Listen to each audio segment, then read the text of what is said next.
Hello and welcome to Change That Behavior. I am so excited. So we're going to kick off this channel by starting with a series called Toddler Thursdays. So essentially this series is going to cover a variety of parenting topics using behavioral concepts and techniques. And for this first one, we are just going to dive right in and tackle tantrums. Oh, I know, no one likes tantrums. But how do we stop them? Well, in my opinion, the best way to stop tantrums is to prevent them from even happening. So, check out these top 3 ways to prevent tantrums altogether. Tip number 1, provide your children with choices and alternatives. Or, behavioral term, forced choices. So let your children make decisions, especially when they don't even matter. So you have to have veggies for dinner. Okay, let's give them some options. Do they want broccoli or carrots? It doesn't matter, as long as they're eating their veggies, right? And letting them make decisions lets them be more independent, and it has them practicing something they're gonna do their whole lives, making choices. Okay, so let's say you have to do homework. All right, let's give them some options. Do you wanna do it in marker or even pen? How about a pencil? It doesn't matter, as long as they're doing their homework. Or, okay, you're right. Sometimes they have to abide by rules and their homework has to be done in pencil. Fine, let's choose between green or red. It's that easy. Giving them those choices allows them to feel more in control of things they don't want to do. Providing alternatives is especially important when you say no to something. I know, kids lose their mind when you tell them no. It's the end of the world. So give them alternatives so they can cope better. No, you cannot have ice cream for dinner. But after dinner, would you like to have marshmallows or fruit or cookies for dessert?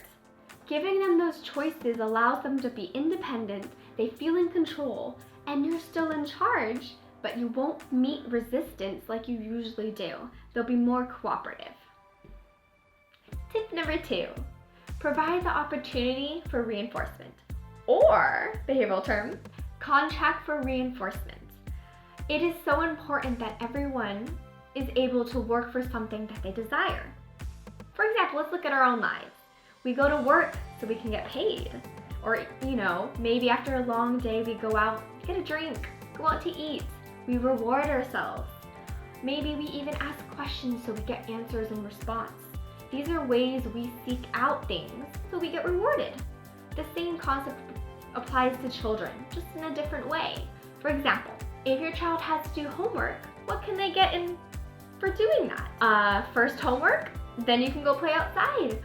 You have to eat your vegetables, but what would you like for dessert after? These are things that children need so they can be able to do the tasks that they don't want to do. And it's important to reinforce appropriate behaviors, just spontaneously sometimes. For example, your child asks, please, very politely, to watch more TV. Yes, of course, reinforce that behavior because they asked so politely and point it out. For example, of course you can watch more TV. I really like how you asked so nicely. Let's watch 1 more minute of Sesame Street. These are ways that we can reinforce behaviors so that they can occur more frequently in the future. Tip 3, provide clear instructions and rules prior to an activity, or, behavioral term, proactive review. Let's be very clear in our expectations for our children. They are still learning. For example, if you're going to a store that just happens to sell toys, your children knows they sell toys. There are toys there, they see them. They can understand that. But that they can't understand is why they can't buy a toy at the store when they're there where the toys are. It's just not comprehensible. They don't understand. It's the end of the world. So let's be clear in our expectations.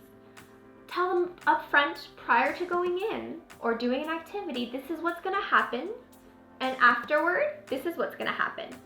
For example, let's talk about Target. Those wonderful $5 cheap toys up front when you walk in, right? Very enticing for any child. Let them know the expectations prior to going in. We're going to Target. we're not gonna buy any toys, okay? We're just gonna get some food, we're gonna get some, you know, shampoo, and then we're gonna go home. What do you wanna get for doing such a nice job shopping with me? Do you wanna listen to your favorite song when we get back in the car? Or do you wanna get some ice cream that's at home? Giving them these clear instructions allow them to regulate themselves and make the decisions to behave and to engage in appropriate behaviors. Thanks for watching this video. I hope it was helpful. I just want to point out that no food was wasted while making this video. My dog actually ate most of it. But if you like this video, please hit like, subscribe, and share. Tell all your friends about it.